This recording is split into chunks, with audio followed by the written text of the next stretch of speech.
There are many things in life worth remembering, but one of the most important ones that I find to consistently reflect on is the idea that we cannot control what happens to us or what other people do or say, but what we can control is how we respond. It's a classic Marcus Aurelius idea that he wrote in his book, his Meditations. And, you know, I think we can take that from the Stoics because it's very, very true.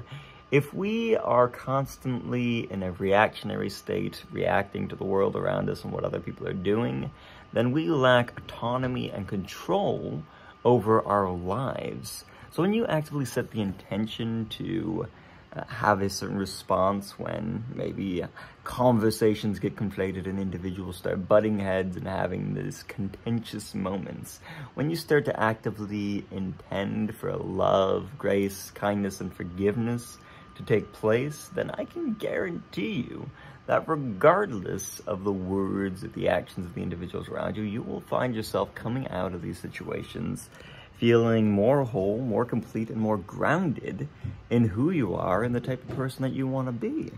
It's when we lose our cool and our temper and when we feel like we've lost our sense of control that we start to lose this idea of self and lose this connection to who we are. Like, well, that wasn't like me. That yelling, that screaming, those hurtful words.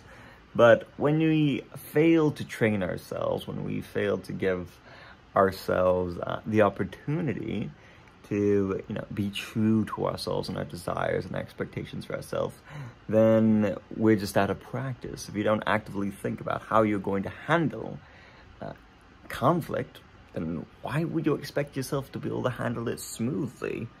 It's one of those things that we get so used to the monotony of everyday conversation or to the status quo of how conversations go. So when things go maybe a little awry or break our comfort zone, we're not exactly sure how to respond. So just remember those words, meditate on them, think about it, that again, you cannot control what happens to you, but you can control how you're going to respond. So, if you get knocked down, are you going to get back up again?